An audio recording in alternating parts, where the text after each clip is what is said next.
Yes, we're back again. Myself, Stish, and Quinny for what is apparently episode 94. I always forget where we're actually at in terms of episode number. But yeah, according to your YouTube channel, Quinny, 94.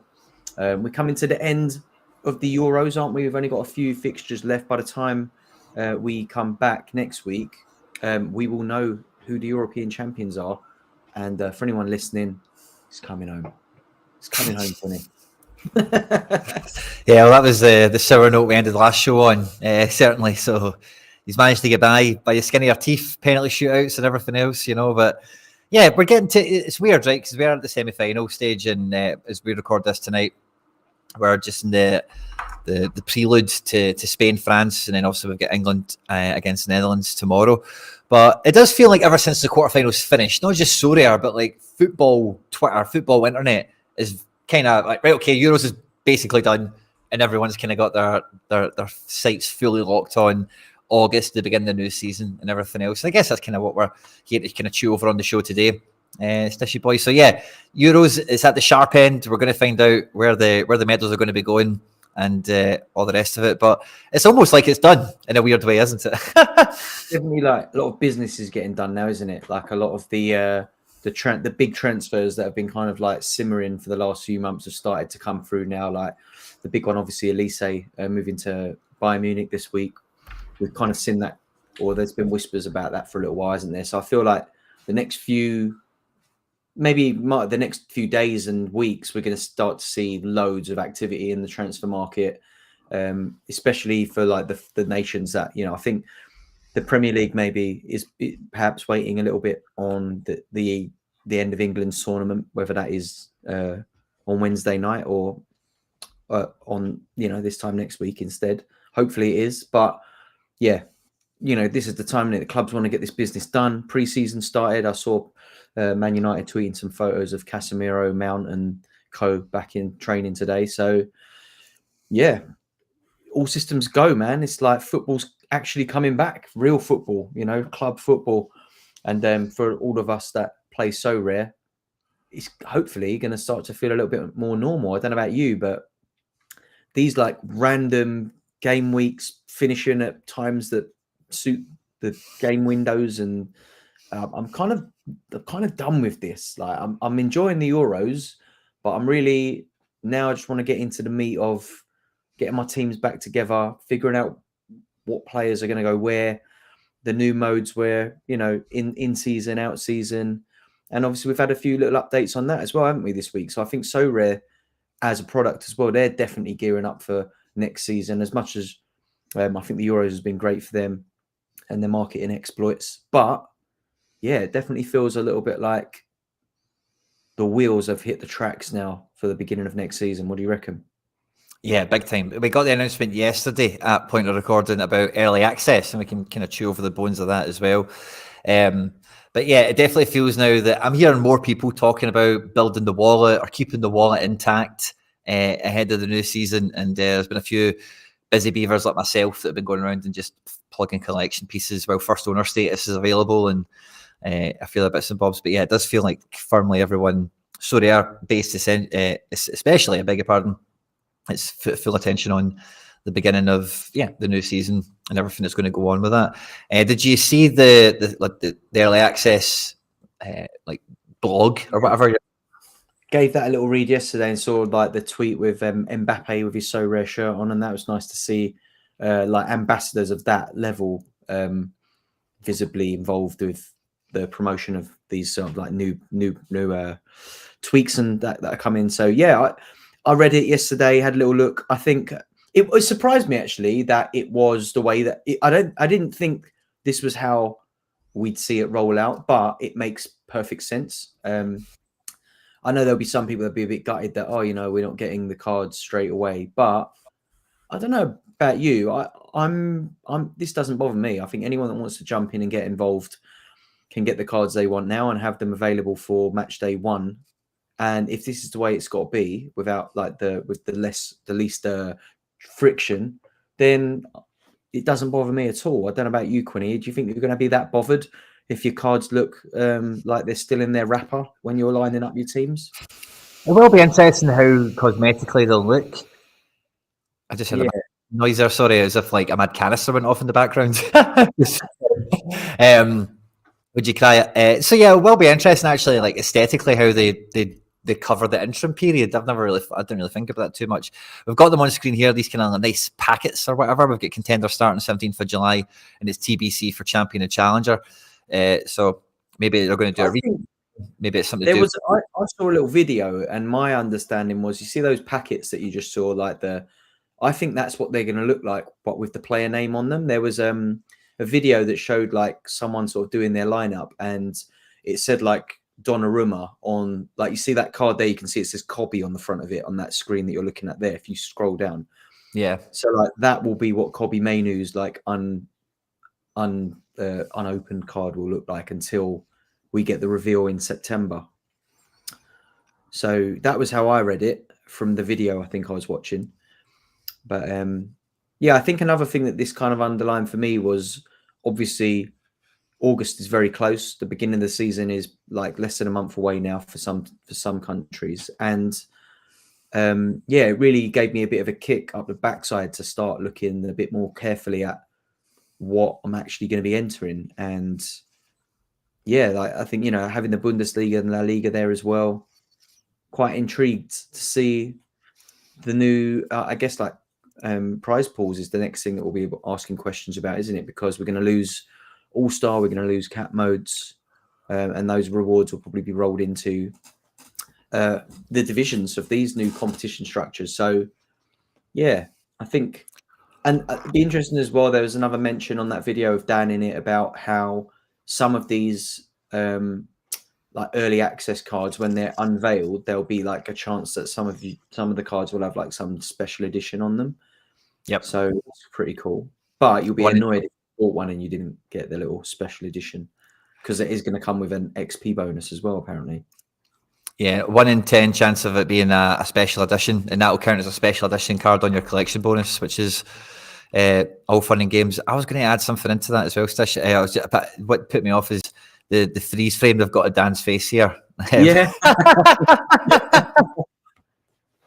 Dan, if you're listening as well, I thought your presentation style was excellent, and yeah, it's the rest stuff. A little glitch in the matrix face in front of the. Where the wee glitch in the matrix there, sorry. But what I was going to say is, what will we be winning in terms of cards? Will we win early access cards, like prize pool wise? Classic. Oh, yeah, because Classic has to give something out, doesn't it? So yeah, surely. Yeah, if you're going to win an in-season Jude Bellingham in the first weekend of the season, and we're not going to see that card till September, you'll be winning early access cards, surely. Yeah, didn't think about that. You guys, the answers, feel free to shoot in the comments. There is a wee glitch thing. I'm kind of talking over you by accident. Sorry about that. There's maybe a wee time delay. But we had a great question come in from the chat here. If I could just grab that one quickly, because it did give me a wee smile on my face. It was Rico, man, but I can't see. Oh, there it's there. Have you ever showed a player their card in your gallery? I think it's still in the intro I've got on the channel. It's right at the beginning, so sometimes it doesn't come on stream, so you'll see it on the videos properly. But you'll see Messiah with my.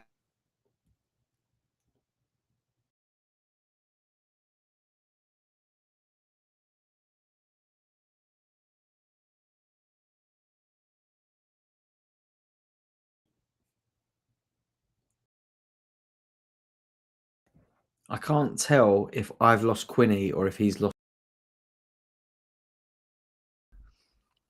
the chat. Sorry, guys, another little glitch in the matrix here. I don't know what's going on tonight.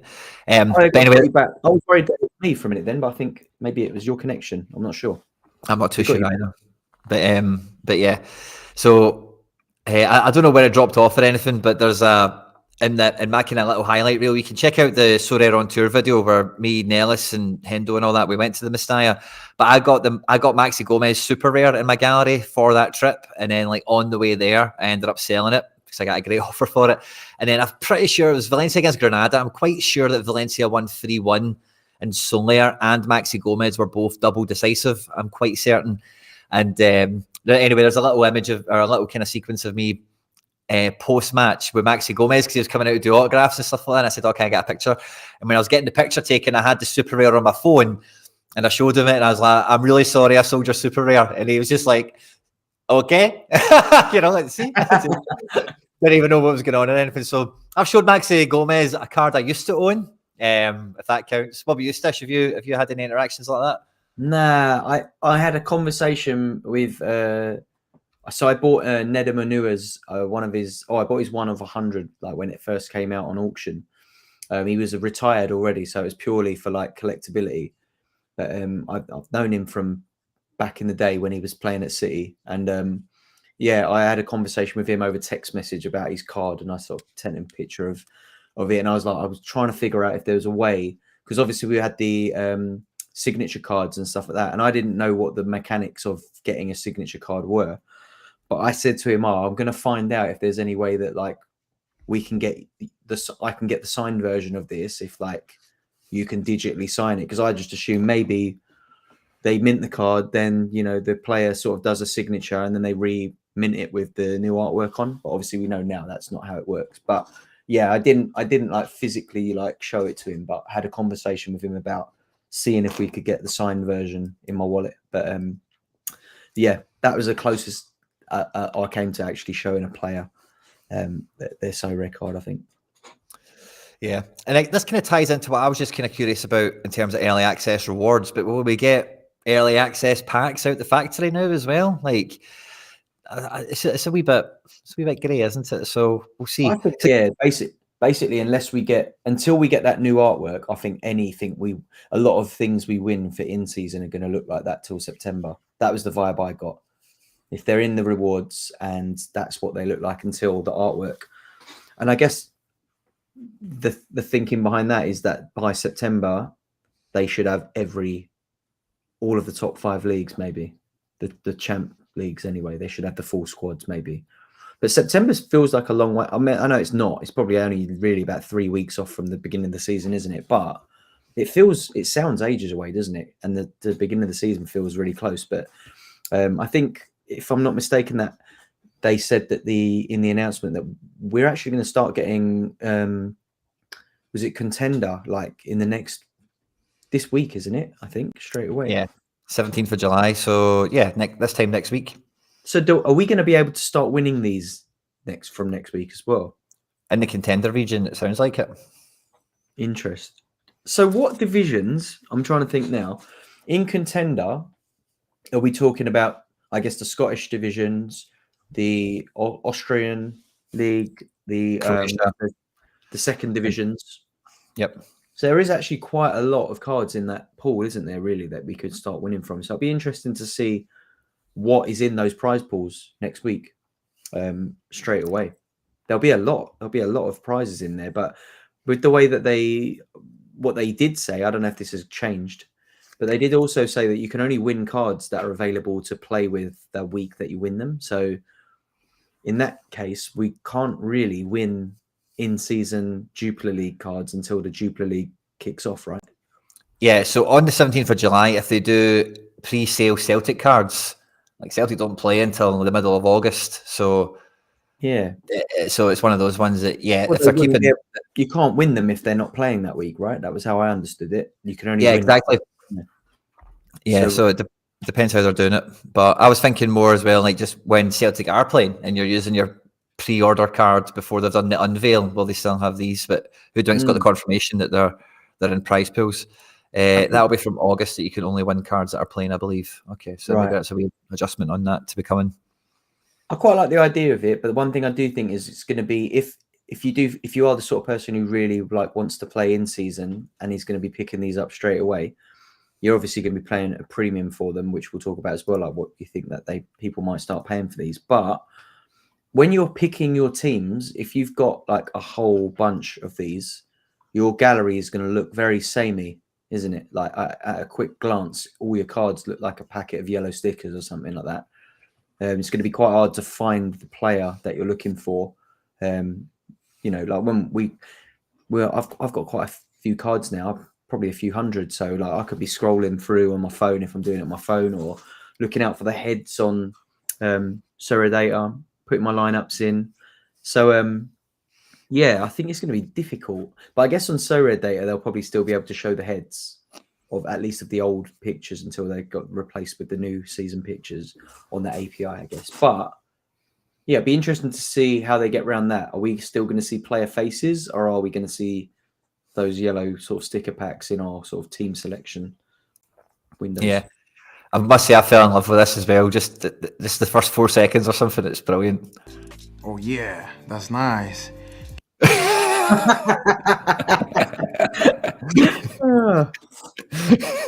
That is just yeah, that's nice. So rare memes. Can't wait what we can have in this pack.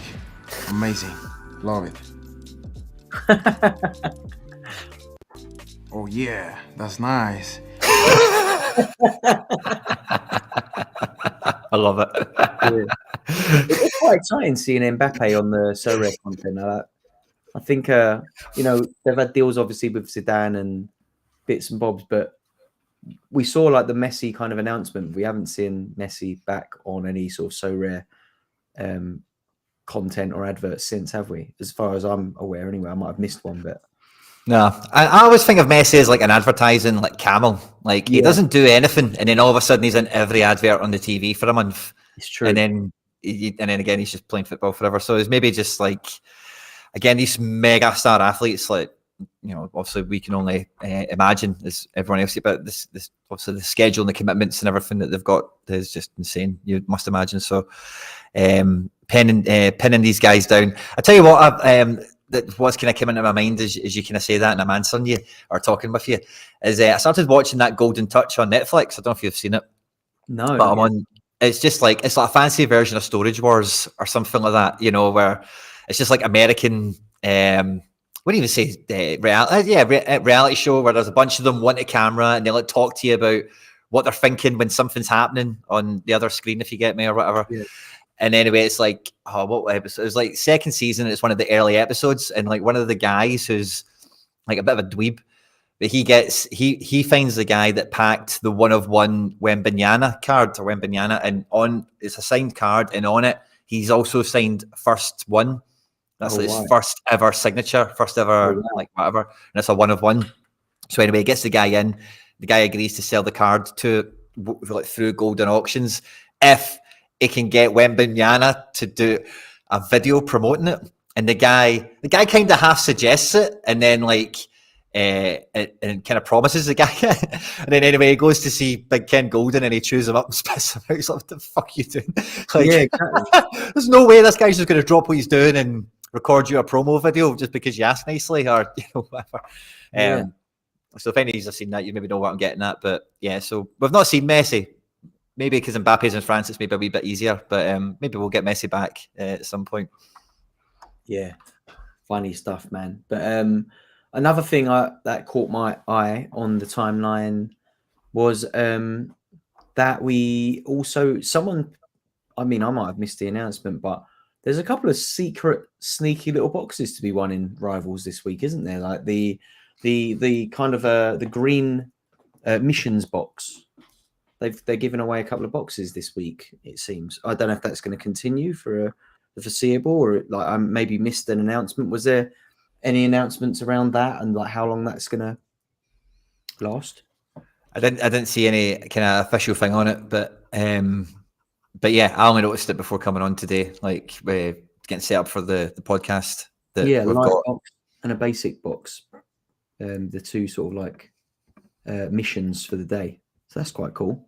I actually used my Essence for the first time, Quinny. Oh, I didn't mention this either, but my thinking behind it was this, right? Obviously, we've been picking up Essence through the European tournaments, and the way I understood Essence was if you win some of it in like Contender and some of it in Champ, your kind of odds are like 20% Champ, 80% like Contender based on where you won the Essence or whatever. So my thinking on it was, even though I only had like 40 or 50 Essence, whatever it was, it basically got me to that tier 4 rare. Tier 4 or above, obviously you can still win better. But my thinking on it was, if I do it now, I'm guaranteed to win a player that's played at the Euros. So a tier 4 at the Euros is probably like a tier 3 or 2 in like the regular season, right? That was my thinking. So let me just do it. So I did the Essence. And do you know what? It's quite exciting. Like, The kind of like the animation that came up was good, and it gives you an opportunity to like watch it back. So I guess if you wanted to like screen record it for sharing on socials or whatever. But I managed to win a Konsa, who had a pretty good game last week. I don't think he'll play again if Gay's fit, but he is definitely a good card to have when Villa are back in season.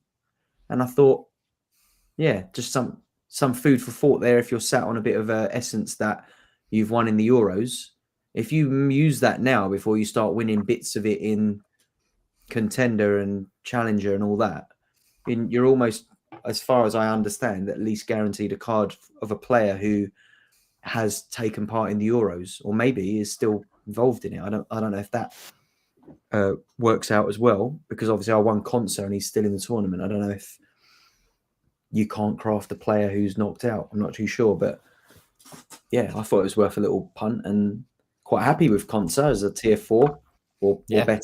Pretty decent card for the new season when it starts, rather than, you know, I mean, I guess the other play potentially is holding on to that essence till the new in-season cards come. You might, you know, you get yourself a nice in-season card. That might be worth waiting for if you're looking to pick a few in-seasons up for the beginning of the champ season, maybe. But yeah, Concer, pretty decent.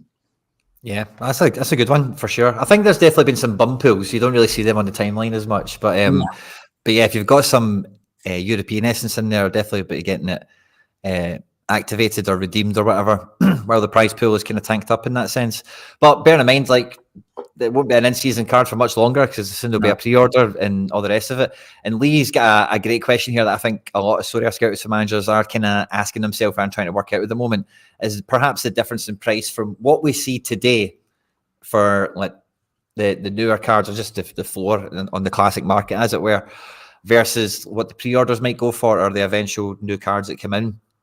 And it's really hard to put a premium on this, isn't there? Because there's no real rhyme or reason to it, because the Sorare market does run on unadulterated supply and demand, bare knuckle auction boxing, you know, where it's survival of the biggest wallet. You know, I've seen like a bunch of auctions, especially like with this. I don't think you'll actually know the serial number as such, will you? Is that maybe random? Maybe you still know it's going to be the one of. I'm not sure about that, but normally we've seen like one ofs and two ofs, like, just to make up numbers, go for 100, and then you see 3 onwards, they go for below 50 or whatever. And that's just because sometimes there's 4 people fighting the auction out, and by the time it gets to the 3rd, the 4th, the 5th run on the auction, there's 1 or 2 people fighting for it. One person shows up, oh, I fancy that guy now, and it's not as competitive, as it were. So it's really hard to kind of answer that with like a number or a percentage or anything, but almost without fail, the first 3 are the most expensive of the lot, you know, and then it's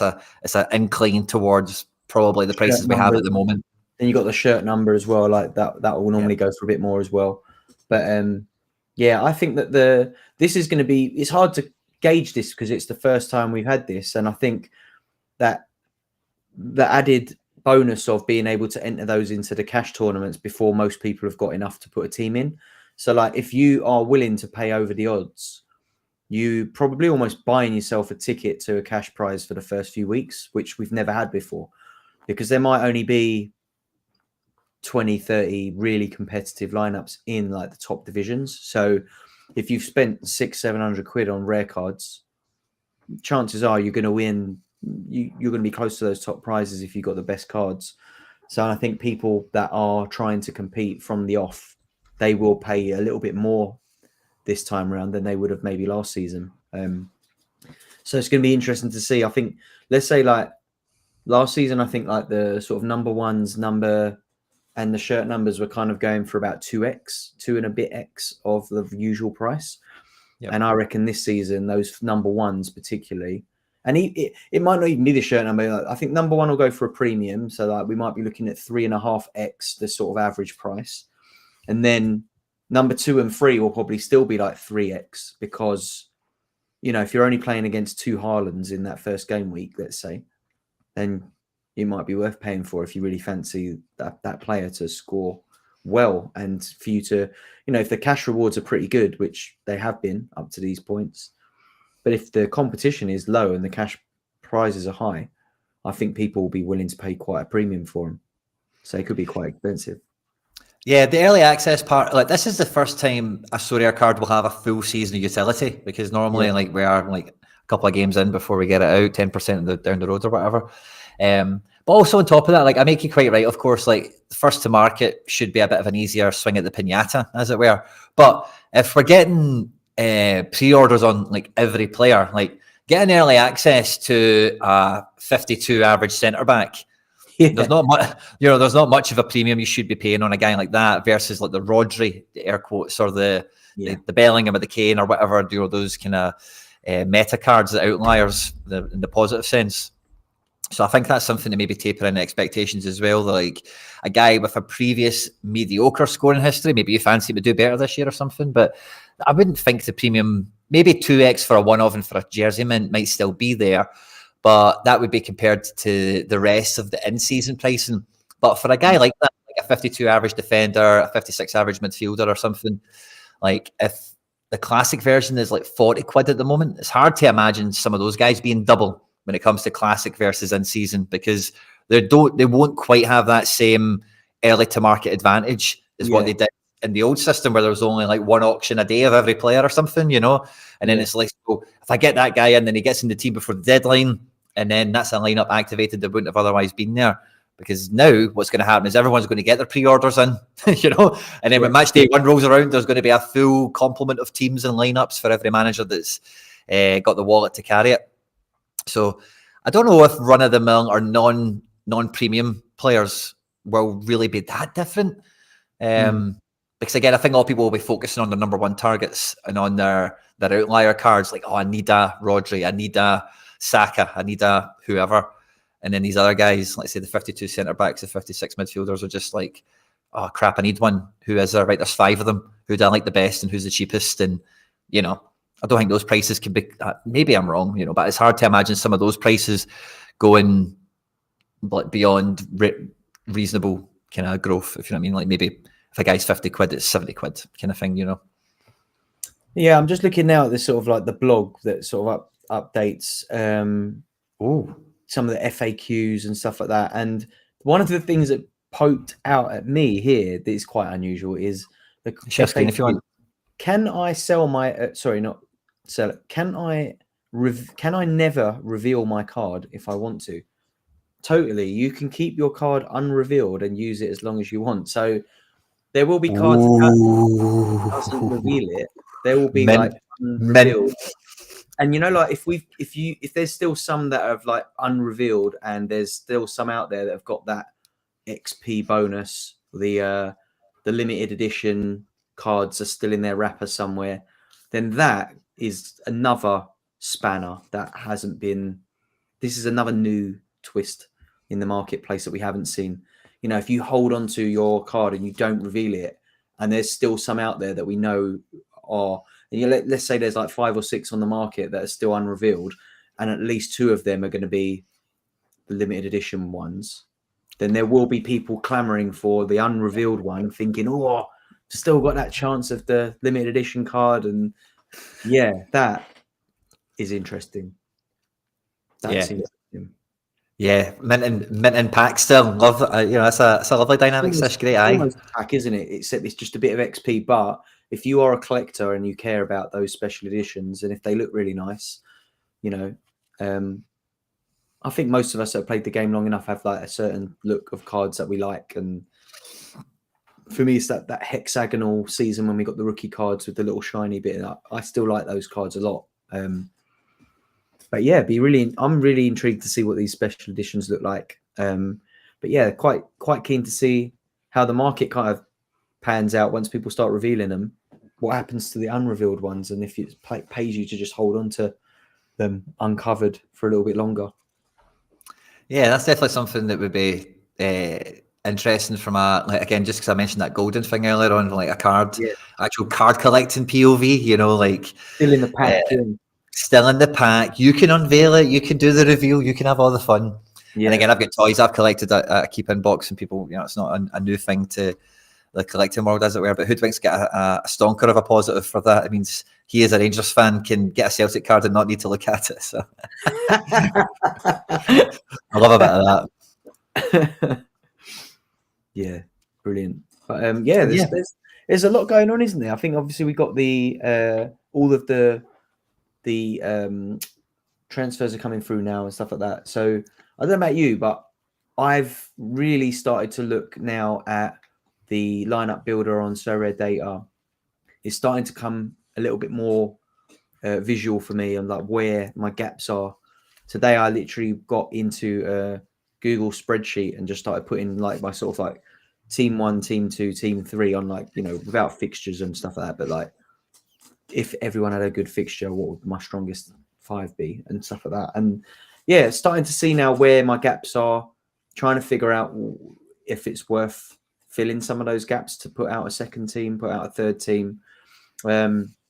Obviously I've spoken on here about like my lack of a super rare champ goalie, but when I really started to look at what I've got at champ super rare, I'm not now even sure it's worth investing in one, which is surprising to me. But when I look at what I've got in super rare in that pool of players, we're talking about Jan van Eyck, who is a good defender at Brighton, Jeremy Frimpong, who, you know, he's a bit like a yo-yo when it comes to scoring. He's either scoring a 90 or scoring a 10. Sepp van den Berg, who really needs to move away from Liverpool again to another champ club to be of any use there. You know, we're talking about players here that are like rotation risks, not nailed on starters, not nailed on big scorers. Cherky, who needs a move. Do you know what I mean? Malero at Las Palmas, who's had a good season. Like, you expect him to kick on. Kosanu, who'll probably be a good card next season if Jonathan Tah leaves. But that, for me, is not that competitive a pool of players when you're looking at champ super rare.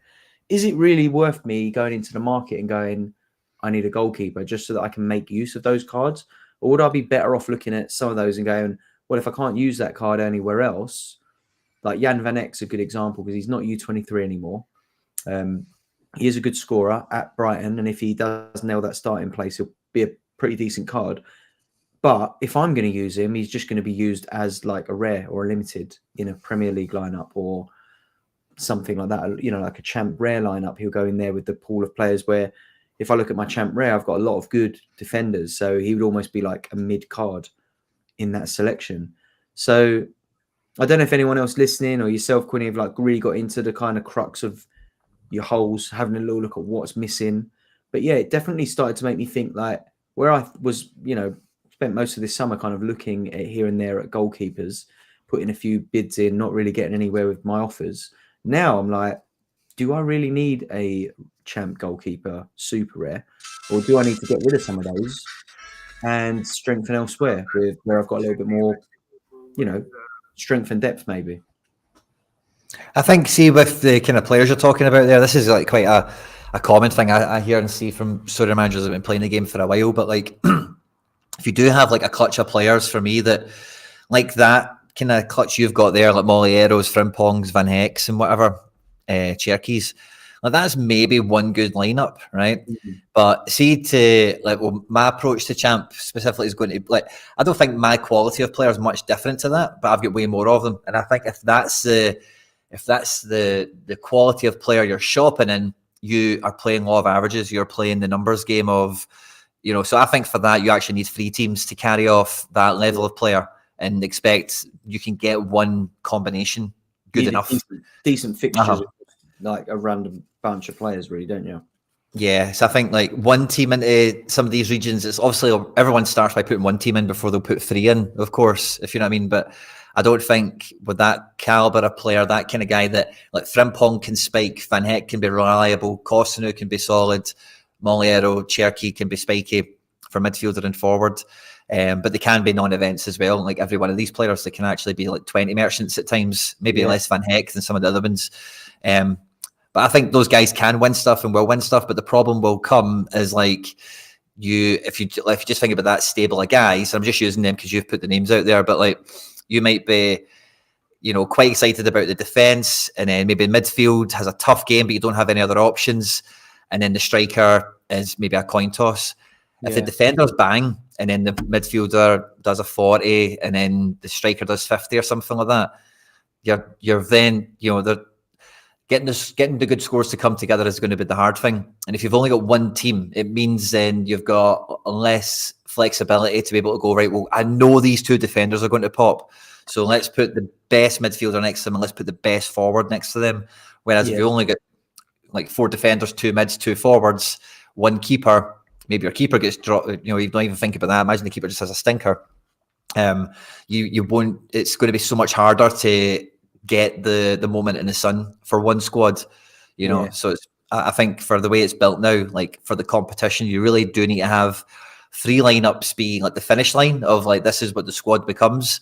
So thinking of it as like just getting a keeper in to get it up and running, I don't think that's the way to think. Not that there's a right or a wrong or anything, but I just think if you're, for anyone listening and for whatever else, like it's more about numbers and it's more about being able to pick your battles, you know, like these 3 midfielders are all sketchy, but you know what, that guy's got a good L5, he's on form now, doesn't matter that the game's tough, he should turn up, or you've got a few more you can put into your favour in that sense. One good thing I did notice about that selection of players in that champ pool that I've got is actually quite a lot of them are U23, so I can use them there and like strengthen that U23 option rather than put out a weak champ for the sake of it. But I think like where before we've had cap modes, all-star to chuck, you know, those kind of bits and bobs that are left over and don't fit into your main teams in the regions, not having that on, well, at least I'm pretty sure we know we're not going to have it on the weekends, right? It might be, specials are probably going to be more of a midweek thing, I think. So yeah, I might get use out of them there, but I feel like some of those players might be better off like chopped in for, you know, 2 or 3 of those for something a little bit stronger, that again, like maybe U23, but I can flex into Challenger or something else where I might be have a little bit more depth. I think if you've got depth at Super Rare, it helps a lot as well, doesn't it? Because unless you're playing against those big, massive galleries. But for me, I think most of my Super Rare lineups at the moment are kind of those like Division 2, 3, maybe even as low as 4. I don't think I've got any D1 Super Rare entries anywhere. So I'm not hopefully playing against like the sort of managers who've got the depth. So, you know, if you've got 5 really good players who more often than not bang, then you can flex them into Challenger or U23. And I think my U23 options are pretty good, actually, apart from I need to do some research into what like Jesus Ferreira's situation is with Dallas at the minute. I don't know if you know, but, you know, he seems to be struggling with injuries there at the moment. So that could throw a spanner in the works there for my U23 early doors. But yeah, so far, I think from what I looked at today, I'm obviously still a bit weak on champ goalkeeper. I think I need a challenger forward. I need a challenger goalkeeper in rare. Just because I think my challenger goalkeeper options at the moment in rare are Rafael in Brazil, who's a good option. They've got Muric, who probably moves. I don't know. They've got Gunok, who's not bad. You know, he had a pretty good tournament. I think he's pretty safe at, is it Fenerbahce he's with, or Besiktas or something like that. And then they've got like Vassen and Bayezid, who play at like lesser sides. I think Groningen and Karagumruk in, Kaiserspor. So yeah, I was going to say both of those guys. I think Vassen, is he not on his way to Qatar maybe? And I think Bayezid might be on his way to Trabzonspor or something. He's moved to Groningen, Vassen, recently. So unless did Groningen? Oh, okay. So I think somebody tried to hijack the deal. Maybe he didn't do it then. But yeah, someone like Qatar went for him right at the last minute. I don't mind that move either. Like Groningen are, you know, should be better than they were in the second tier of Dutch football. I think that they'll be a mid-table team next season. I don't think they're going to get battered. So Vassen, if anything, should be a bit better off this season than he was last season. So I don't think he's an awful option, but I do think that, you know, that is a big pool, isn't it? That challenger pool for next season in classic mode as well. We're not talking about in season here. So you put him into that classic mode. I'm not sure a goalkeeper like Vassen is going to do the business for that lineup that often for me. He's going to be one of those cards that only really gets used when the fixtures kind of fall in his favor. So yeah, I just think like one of the key learnings I've taken from this transition period is goalkeeper needs a clean sheet more often than not, and you need to get your captain right. So I think having better goalkeepers is going to be really important once everyone gets flung into classic mode at the beginning of next season. I think Vassen's maybe. I think you maybe could do with giving him a wee bit more credit, because I think Vassen is a bit of an AA guy. You know, like he's very rarely scores below 50. He loves a couple of saves, loves a good couple of goalkeeper stats. So as long as Groningen aren't getting humped like that, who was he at before? Walwick or something? He should do just as good, I think, maybe better. Pardon me, but yeah, I make you right. Like your goalkeeper needs to be producing 50 plus now. Like even if you're not getting a clean sheet, can you get to 55, 80, 55, 58?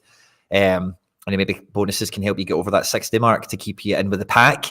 And then the captain has to kill. If the captain doesn't, if the captain's not got decisive or doesn't break 70 on AA or something, it's a real waste. So, and again, when you're kind of going through that kind of stable of guys there, individually, each one of those guys could be a captain, but it's on the fixture, you know, whereas when I'm thinking about a captain, and when most people are thinking about in this kind of context, you're thinking about a guy that blindly, oh yeah, give it to him, you know, and you know, there's a level of guy out there that you kind of need for your best team, I think, that's captain capable no matter what. Even if it's Bayern versus Dortmund, you're still going to captain him. If it's Barca Real, if it's, you know, Liverpool City, you'd still captain the guy, you know, it's that type of level. Whereas you've got Frimpongs, Molieros, Cherkis, they could all be their captain on their day, but you really need to have your finger on the pulse to know when to captain them. So there's a few. Yeah. I think it'd be interesting to see if Cherky's move to Dortmund goes through, because I think that, you know, that would be good if he can find himself in the starting lineup there. You know, I think if Sancho doesn't re-sign there, I think it'd be one of them as well. Like if they're not going to sign Sancho, then Cherky would be great for them. And there's whispers of Adeyemi being eyeballed by Liverpool at the moment, which I'm not sure what to make of. But Cherky in the Bundesliga, I'd like to see that.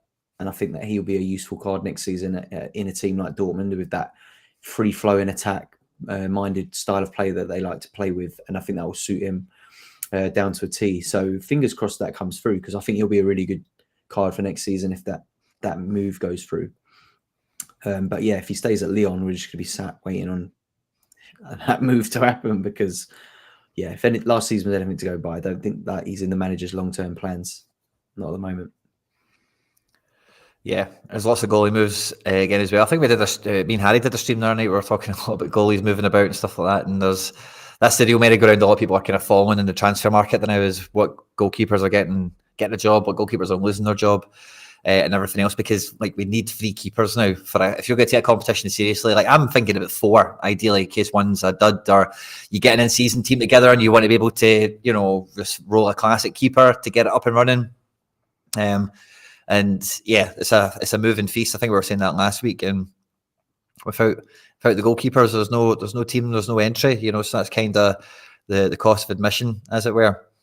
But with I think, like I mentioned before, this will be a very different season on so many levels, because like the pre-order cards will have a full season of utility, which is good. But my main strategy coming into this is I'm probably not buying many, if any, pre-order cards, just because of what my budget allows. But I'm going hard at winning the stuff quite quickly, hopefully, with classic comps. So that's why I was quite interested if they'd be paying out. They should be, obviously, but it just wasn't. I just didn't have it clarified. But again, just to underline, there's more than one way to skin the cat. You know, it depends on what your route to goal is here on Sorare. If it is just to buy new cards and just play for money only, and then keep a little classic collection moving on season, kind of compounding that, as it were.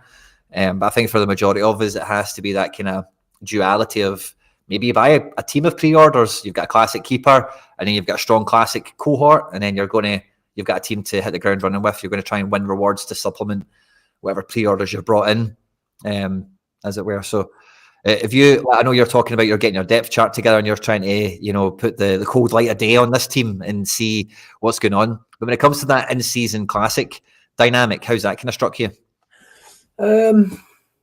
I'm still in 2 minds about it. I think it will depend a little bit for me on like the kind of caliber of players that I managed to win early on. I don't think I'm not the sort of person that will dive straight into the market and try and get in first. But if I have a couple of good wins, and I think that's the kind of way it kind of panned out for me last season, and even like where we are at now in contender and stuff like that, I've had a few decent wins. So I have a decent entry in contender in season some weeks now. and I've managed to win a couple of cash rewards with it. Not big ones, but they add up. Do you know what I mean?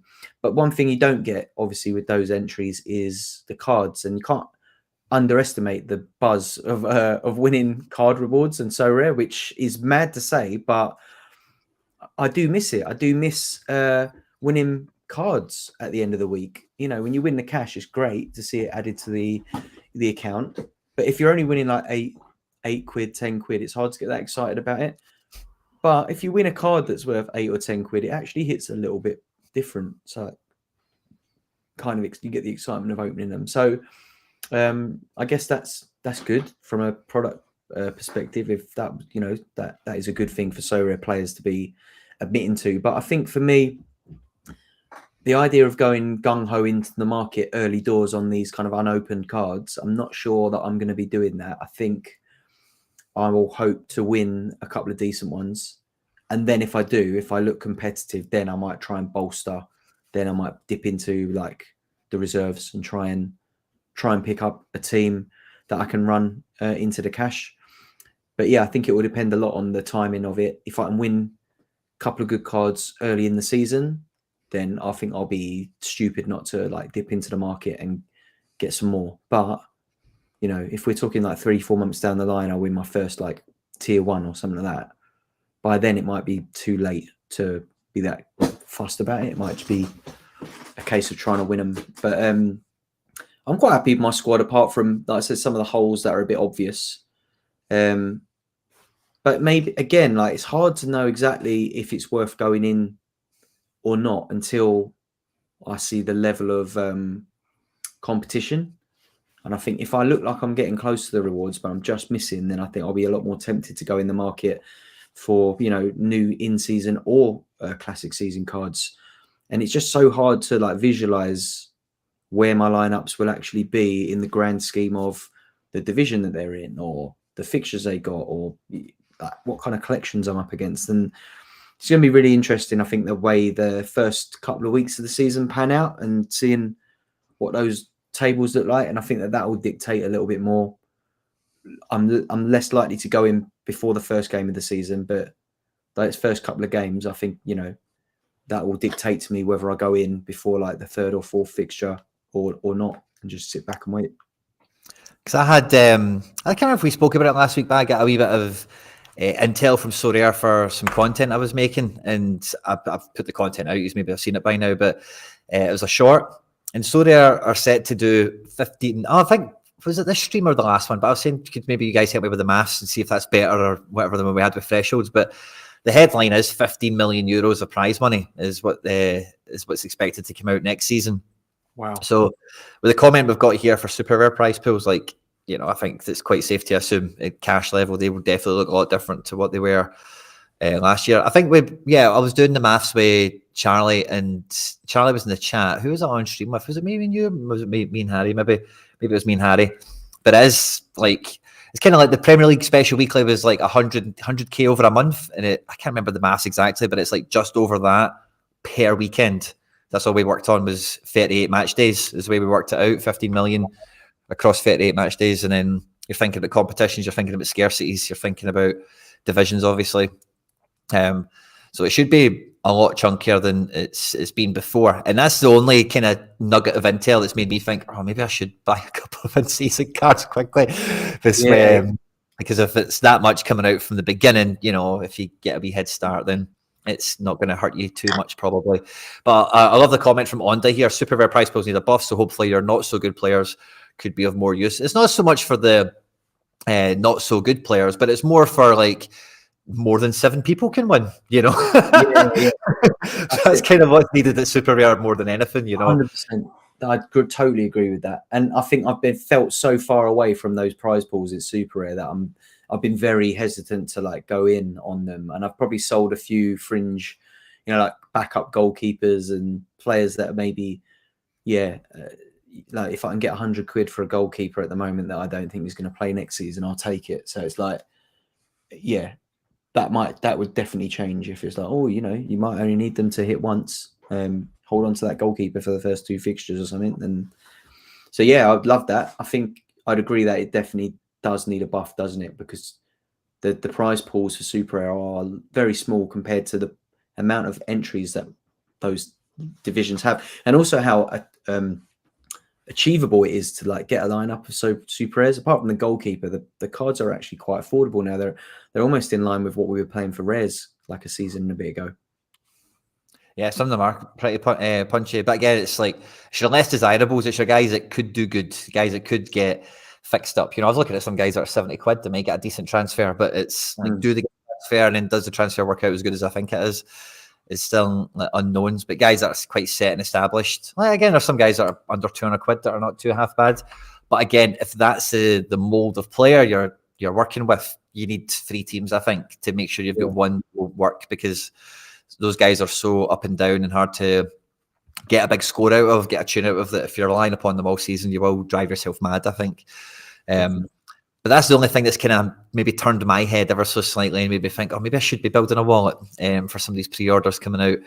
But otherwise, like for me, it's first and foremost, like get the classic house in order and make sure that as soon as match day 1 comes on, it's like 3 teams locked and loaded. And see, one thing I've been doing recently, Stish, but I've been going over my depth chart.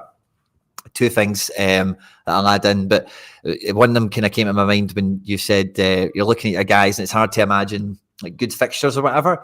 One thing I've been doing over the last week when I've been kind of running the rule over my players' cards and depth and whatever is imagining it's a shit game for them all.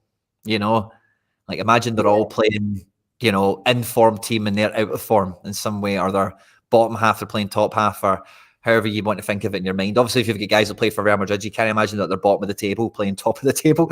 But, you know, something.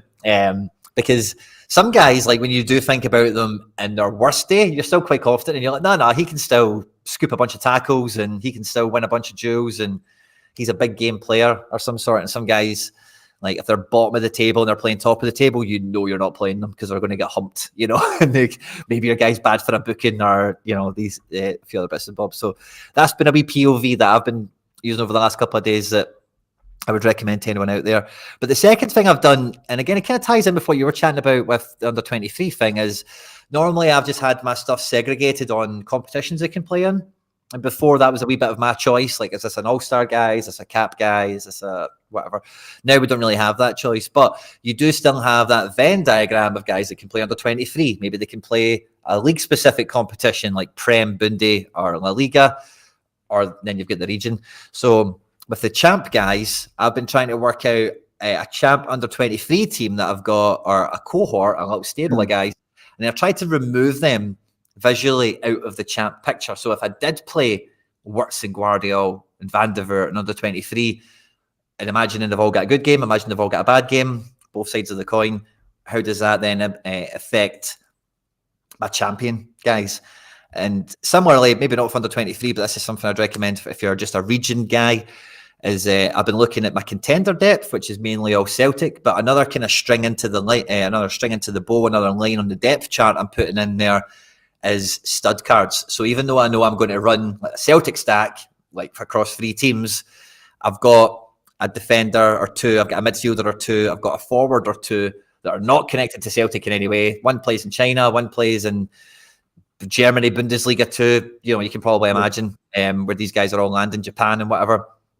But then I've got like a little line of stud cards. So it's like, well, if this guy's got a good fixture, then he can go and be a defender for me. What level of defender is he? Well, he's maybe a Team 2, Team 1 level defender in the right game, and in the maybe not in the wrong game, I don't need him, or he goes into Team 3.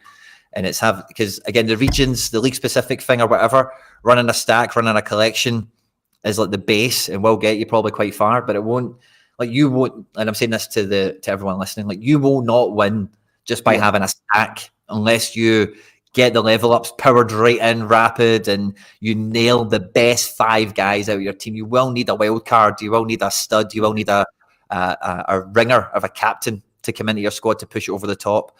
And it's very easy to get dragged into what do I need for all my Celtic teams, and I've got these defenders, I don't have that one, and how many forwards, and what about double mid, and what about this and what about that. But you should definitely have a line of like relief players, you know, guys that are just like fixture proof, or like, you know, they're less connected to, if Celtic were to lose, at least this team of guys or these 2 guys would still deliver big, you know, or whatever. So Yeah, I think I was saying it on the other week about, I think playing stacks will get you maybe in the prizes more, but it won't win you the league as much, you know, like unless you have like the collection score. If you are the top collector of said club, then you've got a chance of winning the division. But if you haven't, then you're always playing mostly against the other collectors of that club. And yeah, if they smash that week, then you know you're going to be in the rewards, but you're not going to be on the podium unless you're like number 1, 2, or 3, and you got everything correct. So yeah, I definitely agree with that. Yeah, and I think I was looking at my options today and seeing that like I've got like a Bundesliga kind of like you know, I've got a Leipzig sort of defensive pairing, Van der Voort and Lukeba there. And then I've got like Sesko up top. And then I've also got like the attacking end at Bayern. I've got Kane, I've got Kimmich, I've got Musiala. So I've got options there as well. So it's like I've got like I've got like each end of the horse, if you like, that can go in there. And you'd think that, you know, there might be other people that play similar. But when you're playing those kind of sort of pairings or like half stacks, I think you've got a bit more of a shout of winning if like Leipzig keep the clean sheet, Bayern smash, then like you are like the optimum there. You've got the clean sheet, you've got the defensive pairing, the goalkeeper, and you've got Kane who scored a hat-trick, Musiala 2 assists, and like Kimmich for 100 AA or something ridiculous. So it's like I think they're the interesting ones, and I think if you are a stacker or a collector, it's good to have collections on a few clubs like yourself. Like, you know, you've got that you've got your Spanish guys as well, and you can flex those across. Hopefully, like if you are playing in the same region, like if you've got a collection, say like in Contender, you might have Salzburg and Celtic, or you know, which would be a pretty good one to have. To be fair, wouldn't it? Yeah. Those two would be a pretty good couple of collections you could do and just kind of chop defense and attack in together. So yeah, I think there's a lot of good strategies out there, but this is definitely going to be the most competitive we've ever seen. Sorare. I don't think, you know, there will be people out there who are still coming home with like 18 rewards at the end of a game week. Don't get me wrong, but I am not expecting to be raking the rewards in so much. I think since the game changed, I've had a few good wins, but I haven't had too many podiums. Don't know about you. I'm sorry, I got a wee bit distracted with the chat. I've not had any podiums or anything like that over this summer at all. People are telling us about rewards being out. Do you have any rewards to open, Stish? Do you get anything? Any end products for you? I think I got any. Let's have a little look. I feel like when I looked on Sorare data, it looked like I might have had like a box, but I definitely don't have any cards. Let me just refresh my Sorare and see. I don't think I've got anything. Nah, nothing for me. Well, what we'd planned on ending the show on was we're about to get ready for Spain-France, the semi-final of the Euros. And as Stish mentioned earlier on, there is some daily missions with a twist here. So by picking, you know, you can do this however you want, right? But if you get your captain to score over 80 points, you get a light box. A light box has got some bits of essence in it. It's probably going to be arena tickets that you pick up in it, but you never know. There's a wee chance of it. And there's another one here called Full House, which means you need to pick 3 players from one team and 2 players from the other. And you'll get a basic box, which is probably still going to be arena tickets. But you know what? You've got different ones. You've got different ones. Yeah, I'm just looking at mine. So mine says, let me go into rivals. Hold on. So Spain v France. My missions are smart move, win an arena match with a substitution, which is always difficult. No mercy, win an arena match by more than 80 points difference. That's a tough one. That's tough. I don't know if this is random or maybe I'm quite good with hitting the missions, so maybe you've just got ones overdue or something. I don't know. But I'm actually on 2 out of 3 win streaks. So if I get this right tonight, I'll have a wee hat trick of boxes. Oh, nice. So that could be fun. We've got the lineups out, Stish. I don't know if there's a good page on Sorare to look at them, but I can go in. Maybe Sorare data might be decent for it.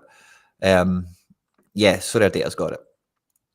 Let's zoom out a wee bit. So Griezmann's been dropped. I'm going to lean Spain and use my Mbappe in there, I think. So at the moment, my lineup is Unai Simon, Cucurella, Dani Olmo, Lamine Yamal, and Mbappe. Nice. I mean, Mbappe is the expensive pick, isn't he? Based on current form, he might not be the best choice here. No, but I think Mbappe, everyone's looking at Mbappe versus Navas and Nacho in this game, thinking like if he can't get a goal in this one, then he needs to stop playing football until his nose is fixed. I do fancy goals in this game, though. I don't think the goalkeeper is going to matter too much. So would have gone with Simon either way because I fancy both teams to score in this game. Fair enough. If it goes beyond 90 minutes, you've always got the chance that there's a goal conceded in extra time as well, which loses the clean sheet too. So, yeah, I don't fancy a clean sheet for either side's goalkeeper tonight. But yeah, I think on current form, I'm going to lean towards Spain, but expect France to score at some point too. So yeah, I'm going to stick with that for now, I think. And then I think I'm going to captain Olmo. Fancy Olmo for a goal today. Almost on it now, isn't he? I want to apologise to Show 6 first of all. I actually uploaded last week's episode today, and when I did that, I've got to apologise to everyone. I only noticed the episode before that didn't go fully published, so that'll be out. I didn't want to spam everyone and kill them, so that'll be out on Saturday. And this one from today, I promise I'll have uploaded tomorrow. It's just when we record on YouTube, it takes a while to process, and then normally I'm maybe up the road, and then I forget when I come back in. But I'll make sure that that won't be the case. So Show 6, apologies, but last week's episode will be there. And the dog walks, you'll have some more podcasts from us the next couple of days for that as well. And then there are some really good comments in the chat. Some people have opened their prizes, and we've got some good end products in there. I think Tom Cuddy, who says he's got Bruno Guimaraes, 3 boxes and £31. That's a decent little win. That be well. Diogo Frere just got Calafiori from the Euro box. That is a great pull. On his way to Arsenal, they reckon, right? Yeah, I did. I've dropped a wee video on my channel earlier today about that. It will be because you can go check the video out. But Arsenal's problem for the last 2 years has been what are they doing at left back? Is it Zinchenko? Is it Tierney? Is it Tomiyasu? Is it Kiwior? So Calafiori, it just feels like the stud move into that. It's like 4 titans at the back: Ben White, Saliba, Gab Mag, Calafiori. It's just like a wall of elite defense that can all play football. They're not just smashers. This is the team I'm going for tonight. So I need to mix between 2. So I'm taking Saliba and Mbappe as like the cheapest defender from France, and then Mbappe is the best player from France probably. And then I'm going for the Spanish captain Rodri to get me on 80 points for that one. And then Olmo, I think he's a good pick from the Spain team. And I've got the card as well, so that can help. So wish me luck on that, guys. Maybe get a wee hat-trick of boxes to open tonight. Quinny, you've got 73 arena tickets there. Yeah. That's almost a stadium's worth of arena tickets. Well, when it very first came out, I was one of these guys that when I would walk my dog in the morning, I would just open up the app and get the ticket, see when you could do that. Like, right. Was it every 8 hours or something? So because I would do that first thing in the morning with the dog, I would always get the midday one. So I was getting 2 tickets a day. Sometimes if I was up late at night, I would have got the third one. That was very rare. So when it was like that, I managed to get to like 50, 60 quite easily. Then I just stopped doing it. And now, yeah, I'm probably fine for a while, haven't I? Nice. Yeah, I've got 8. I've been playing quite a lot of Rivals of late. I got relegated this week. Back down into... what arena am I in? 3, I think. Yeah, Division 3. I've been going between 2 and 3 for weeks now. I go up and then I come down. But, I can't get past Division 4 since the end of the season. Since it's been internationals and stuff. This is the only fixture tonight, isn't it? And then let's have a look. Wednesday. Yeah. There's nothing until the evening. So yeah, there's not going to be. Oh no, there's a Copa America on at 1 a.m. Argentina, Canada. So maybe be able to. Oh, there's a bit of K-League in the morning. So yeah, might be able to get a little run on the go before the England fixture tomorrow night.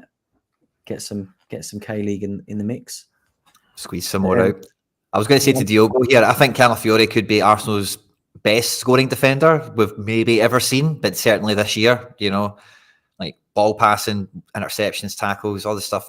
If you see some of the assists he made for Bologna last year, like he has got scope of pass. You know, like he can play a long diag, he can break the lines. He's decisive, capable, even in the defensive sense. You don't need them up for corners and stuff.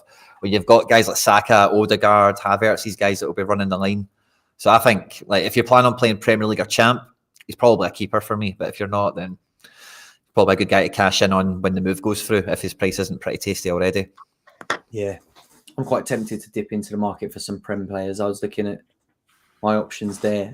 I think I just like the idea of having a Prem lineup out, like just because you're kind of watching it. And I've got a few good cards, but I need probably like an elite forward and a better goalkeeper option as it stands. I don't have anyone who's likely to start, so quite tempted to get in the market for some of those into the classic mode anyway. Yeah, for sure.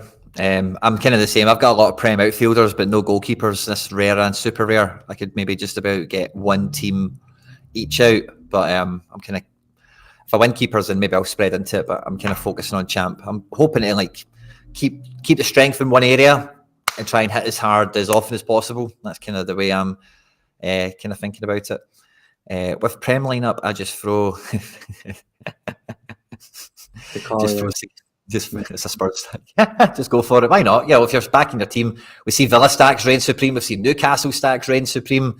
And there's definitely a space in the Sorare space for you to, you know, be successful doing that. But, you know, it might not just be every week kind of thing. You get into the upper echelons. But Stish, you mentioned it earlier. Next time we come back, we'll probably know depending on scheduling and stuff like that, we'll probably know the finalists and the winners of or definitely know the finalists, but we'll probably know the winners of the Euros. But also somebody mentioned as well, Sorare should have more announcements for us this Thursday in terms of plans and schedules, etc. So, yeah, I'm pretty sure when we come back next week, there'll be a lot more context for us to keep ourselves on the path of getting some Sorare end product ahead of the 24-25 season. But, yeah, should be a really exciting one, mate. And I know you're away to catch the game tonight, as we all are as well. Yeah. You're going with Spain tonight. I think Spain should do it because they're the better team. But what are you thinking about tomorrow? Are you actually going to do it, or is it going to be tears? The one thing I do think about tomorrow is that I don't think the Netherlands are likely to sit back and try and slow the game down for us. So whether or not that plays into our strengths or not, we'll see. I think the first sort of 20 minutes will be very telling in the game. And I think if they come at us and we find the space and we can break the lines, then I think that our attackers will eat their defense up for breakfast. But I think, similarly, they're quite good for going forward, better than most of the sides that we've come up against. But I think Depay's looked a bit off it personally this tournament. I don't think he's got anything for like our defensive lineup, and I think so long as we can keep Dumfries quiet, I think he is one of the main threats, given like the kind of way that we're set up and the way that we like to get forward. If Dumfries can like keep like our wing backs pegged back, we might not be quite as exciting going forward. We might see a little bit more of what we've been seeing up to this point, where we just kind of been boxed in a little bit. But fingers crossed. I am definitely feeling positive, and 100% feel good about penalty shootouts after the last one we saw. So I don't want it to go to penalties, but I do fancy us against anyone on pens after what we saw on the weekend. So yeah, it's coming home, and yeah, hopefully next time we You're going home, you mean? You're going home. That's what you mean. Yeah. Listen, I might not have a voice when we speak on Tuesday next week if it does come home. I don't know how that's going to feel, but yeah, I think we're in a great position to get to the final. And then I think, the final will be an extremely tough game, whoever goes through tonight. So yeah, I'll be pretty much a 50-50, I think, regardless of who gets to the final. I think all the sides left in it now could win. So yeah, it could. It's going to be a good few games.